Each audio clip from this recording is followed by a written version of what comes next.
পরম প্রেমময় শ্রী শ্রী ঠাকুরের চরণে আমার জানাই শতকোটি প্রণাম।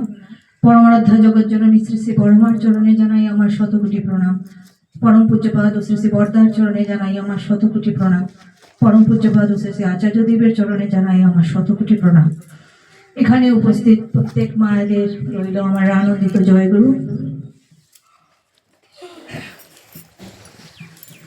আজকে অন্যদিনের মতন থেকে আজকে যেন একটা বিশিষ্টভাবে যখন মাতৃ সম্মেলনের আয়োজন করেছে আমাদের গুরুবন মল্লিকা ওর মেয়ে সুস্মিতার জন্মদিন উপলক্ষে, আমি পরম দয়ালের কাছে প্রার্থনা করছি যে ওর জীবন যেন খুবই সুন্দর, খুবই ও যেন সারা জীবন যেন উন্নতির মুখটা দেখতে পারে, উন্নতি করতে পারে। সেটা আমাদের সবার তরফ থেকে ওর জন্য পরম দয়ালের কাছে চরণে জানাই আমরা। আজকের দিন যে কারণের জন্য সে তার জন্মদিনের জন্য যে ওর মা মাতৃ সম্মেলনের যে আয়োজনটি করেছেন, এই দিনের জন্য প্রত্যেকটি শিশুরা, সাধারণত শিশুরা অপেক্ষা করে থাকে, কেন ওদের জন্য এই দিনটি খুবই আনন্দেরই দিন থাকে। আমাদের সবার জন্যই ছিল একদিন। আজকে আমি এখানে ঢুকে আমার সত্যি কথা বলতে আজকে আসার কোনো কথা ছিল না, হয়তো ঠাকুরই আমাকে এখানে আসার সেই পথটা দেখিয়ে দিয়েছেন আসার জন্য। আমার সেই সময়টুকু যে পেয়েছি, এটা খুবই আমি কৃতার্থ ঠাকুরের কাছে। ঢুকেই আমার একটা জিনিস এত আনন্দ লেগেছে আজকে, কি বলবো।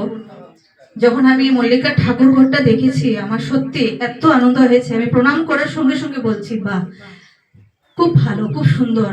আমার মন জুড়ে গেছে। কেন সত্যি না, আমি আগে মল্লিকার ঘরে অনেকবার এসেছি, কিন্তু তখনই আমি জিজ্ঞেস করবেন মল্লিকাকে, আমি বলেছি তোমার যখন ঠাকুর ঘর বনে যাবে, দেখবে সব থেকে আনন্দিত আমি হব। কেন ঠাকুরকে যে, সত্যি কথা বলতে কি, যে ঠাকুরকে সুন্দর করে রাখতে পারে, সে জীবনে প্রত্যক্ষ সুন্দর থাকতেই পারে। আমরা কার ধারা চলছি সংসারে? ঠাকুরের ধারাই তো। তাহলে আমাদের ঠাকুরকে যত সুন্দর করে রাখতে পারবো, আমরা সেইভাবে ইষ্টমঘোর হয়ে চলতে পারবো। আমি আমার প্রত্যক্ষ জীবন নিয়ে আজকে একটা কথাটা বলছি। যখন আমরা সবাই বলি না জন্মদিন করতে হয়, জন্মদিন পালন করলে খুবই ভালো। জন্মদিনটা কিসের জন্য করি আমরা? এটা একটা আনন্দ উপভোগের জন্য তো করি। তাছাড়া এই যে বড়দের আমাদের ঈশ্বরের, বয়োজ্যেষ্ঠদের যে একটা আশীর্বাদ আমাদের উপরে যে থাকে, আমাদের মাথায় যে সেই আশীর্বাদটা থাকে, তা যে কতটুকু মহত্বপূর্ণ, সেটা অনেকের আমরা বুঝতে পারি না। বুঝি তখন হয়তো অনেক দেরি হয়ে যায়। তাই ছোট ছোট যারা এখানে বাচ্চারা আছে, বা আমার যে আজকের যে আমার বার্থডে গার্ল, কি বলবো, সুস্মিতাকে আমার একটাই কথা বলা, যে জীবনে কিচ্ছু করো না, ঠাকুরকে তো ভালোবাসবে, ঠাকুরকে না ভালোবেসে কি করে চলতে পারবে? কিন্তু তাছাড়া তার মধ্য দিয়ে নিজের বাবা মাকে শ্রদ্ধা, মা বাবাকে ভালোবাসা, সেটা কিন্তু ঠিক মতো করে যেতে হবে।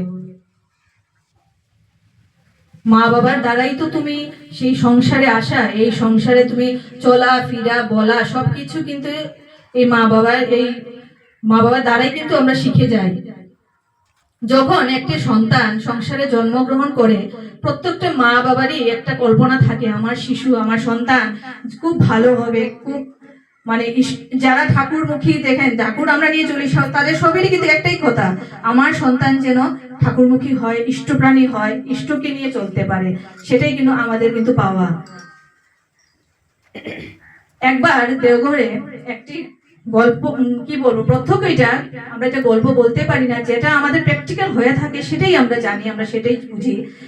আমরা অনেকেরই সংসারে আমরা যখন দেখবেন, প্রথমত সন্তান যখন আমরা চাই, আমরা সবসময় ঠাকুরের কাছে কি চাইবো?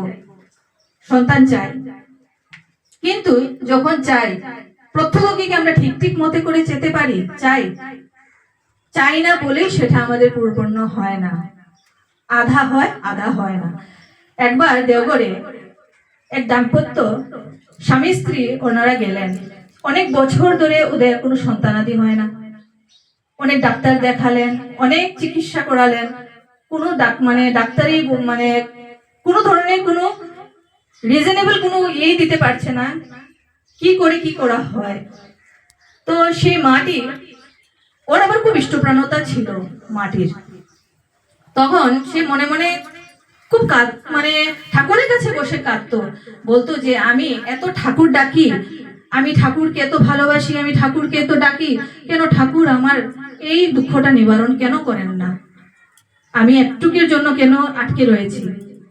তখন প্রত্যেকে বলে কি সংসারে যখন একটা মেয়ে থাকে, মেয়ে থেকে যখন বিবাহ হয়, তার থেকে যখন সে মা হয়ে যখন গর্ভধারণ হয়, মা হয়, তখনই নাকি ওর পরিপূর্ণতা নাকি ওকে পূরণ করে।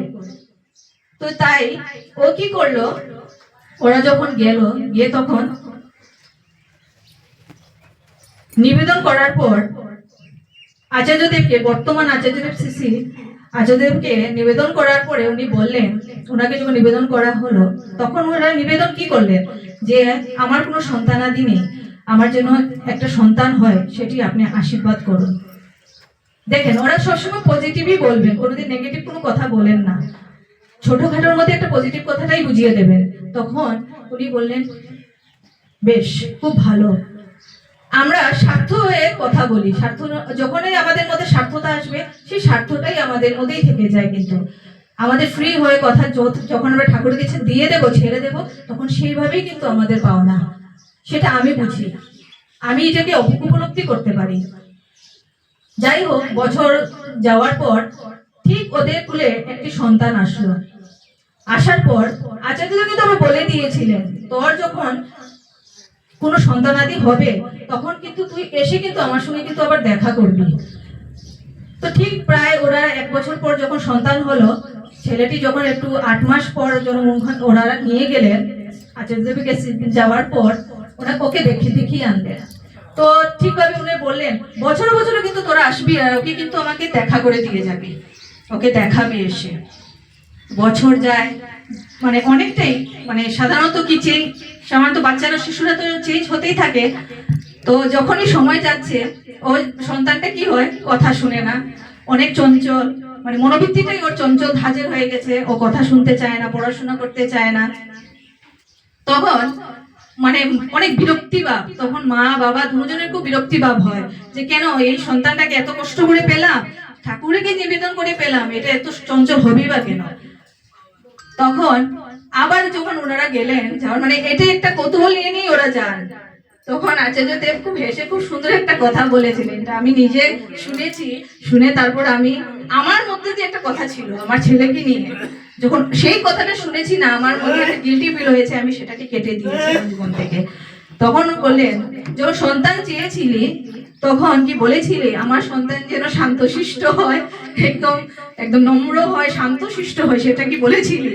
না, সন্তানের প্রবৃত্তিতেই থাকে, ওরা চঞ্চল যত হবে তাদের মন ততই মানে ফরওয়ার্ড ভাবে চলবে, তা নিয়ে কখনো কিন্তু দোষারোপ করতে নেই।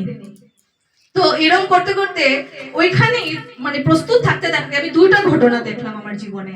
আরেকটি বাচ্চাকে দেখলাম, সে মানে কি বলবো, ধরে নিন 13 মাসের হবে ওই ছেলে, 13 কি বলবো, মানে 16-17 এরকম, কিন্তু তার বয়স মানে সেই অনুপাতে বোঝা যায় না, এত মোটা এত মোটা, মানে কি বলবো, মানে হ্যাবিচুয়ালি মানে খুব বেশি।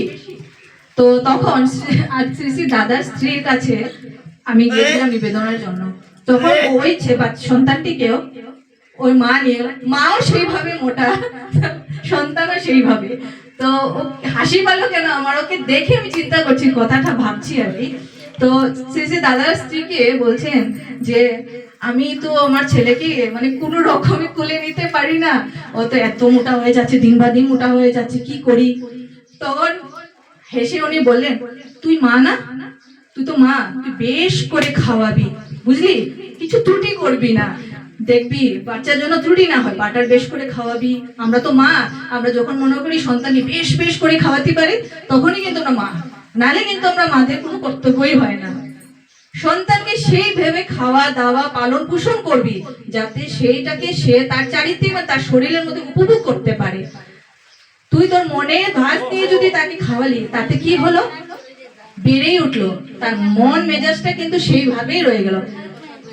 তারপর তুই যে আরেকটা কি শুধু কথা জিজ্ঞেস করলেন, তুমি যে থাকো কোন জায়গাতে থাকো, তুমি কি নিচু তলায় থাকো না ফ্ল্যাটে থাকো, কিসেতে থাকো? ও বলে না আমি তো ফ্ল্যাটে থাকি, বিরাট ফ্ল্যাটে থাকি। বাহ, আরো ভালো হয়ে গেল, বাচ্চাকে ফ্ল্যাটে রেখেছেন, আরো ভালো। কেন, বাচ্চা তো খেলাধুলার জায়গাও পায় না, সারাদিনই ফ্ল্যাটের মধ্যেই রয়ে যাচ্ছে। ও খেলাধুলা করে, সন্তানদের খেলাধুলা করতে হয়, বাচ্চাদের খেলাধুলা করতে হয়, শরীরে মুভমেন্ট করতে হয়, তাহলে না ছেলেটা বুঝতে পারবে, শরীরটাকে চালিত করতে পারবে। ও হঠাৎ করে কি করলো, এই বাচ্চাটা সূর্য গিয়ে দেখি একটা ঝুলনার মধ্যে ঠাকুর পরিবারের যত বাচ্চাগুলো ছিল ওরা খেলাধুলা করছে। সে তো সরল মন, সে তো আর বুঝতে পারছে না কোন ঠাকুর বাড়ির কে সন্তান আর কে নর্মাল মানুষের সন্তান, সেটা তো উপলব্ধি করতে পারে না। সে কি করলো, গিয়ে ঝুলনাতে উঠে গেছে, উঠে গিয়ে ও ঝুলছে, অনবরত ঝুলে যাচ্ছে। মা বলছে এরা আমি কি করছি সেটা পারে না, এই সে বলছে না, ওকে আটকাবেন না, ওকে ঝুলতে দিন। কেন জানেন, ওর মনটা সেখানে রয়ে গেছে, ও আনন্দ করতে চায়, নিজেকে নিজে উপলব্ধি করতে চায়, আপনার এটা সেটাকে করবেন না। তো খুব সুন্দরভাবে প্রসেস ভাবে তো মা জিজ্ঞেস করলেন যে আপনি আমি কি করব ওকে ঠিক করতে হলে, তখন বললেন কিচ্ছু করতে হবে না, কালকে থেকে প্রার্থনা করবে, সকালে বেলা ভোরবেলা প্রার্থনা করে ওকে ছেড়ে দেবেন, মাঠে ছেড়ে দেবেন, দেখবেন ও ঘোড়া যেভাবে দৌড়ায় সেইভাবে দৌড়াক, দৌড়াতে থাকো, দৌড়াতে দৌড়াতে দেখবেন ওর আপনি আপনি একটা নিজের মধ্যে স্ফূর্তি আসবে, চলতে পারবে। ঠিকই পরের দিন থেকে গিয়ে দেখি আমি ও সেইভাবে দৌড়ায়, ওকে ছেড়ে দিয়েছে ওর মা, ও দৌড়ায় ইয়ে করে, মানে খেলাধুলা করছে। তো ওইটাই আমরা যে এটা কথা মানে মেইনটা আমি কেন বললাম, যেভাবে যেভাবে যে ধাজে আমরা আমরা সন্তানদেরকে নিয়ে যাব, সেই ধাজে আমাদের সন্তানটা যাবে, সৎভাবে সুজাভাবে সুজা, টেরা গেলে তো টেরাই। তাই আর মানে কি বলবো, এটাই বলবো আজকে যে এই যে সুস্মিতা আমাদের মেয়ের যে জন্মদিন, ঠাকুরের কাছে বলি যে ও খুবই ভালো, খুবই ভালোভাবে চলছে, জীবনে যেন আরো উন্নতশীল, আরো ভালো করে চলে। সাধারণত আমি একটাই কথা বলবো, মা বাবাকে দেখো, মা বাবাকে সম্মান করো, ঠাকুরকে যেভাবে পুজো করছো সেইভাবে ঠাকুর মা বাবাকেও কিন্তু দেখে যাবে, তাহলেই কিন্তু উন্নতির জীবন কিন্তু উপলব্ধি করতে পারবে। তাই বলে আজকে যে মল্লিকা আমার বোন মাতৃসম্মেলনে আয়োজন করেছে, তার সংসার মানে পরিবারের সবার মঙ্গল কামনা করে আমি আমার আলোচনা এখানেই শেষ করছি। জয় গুরু।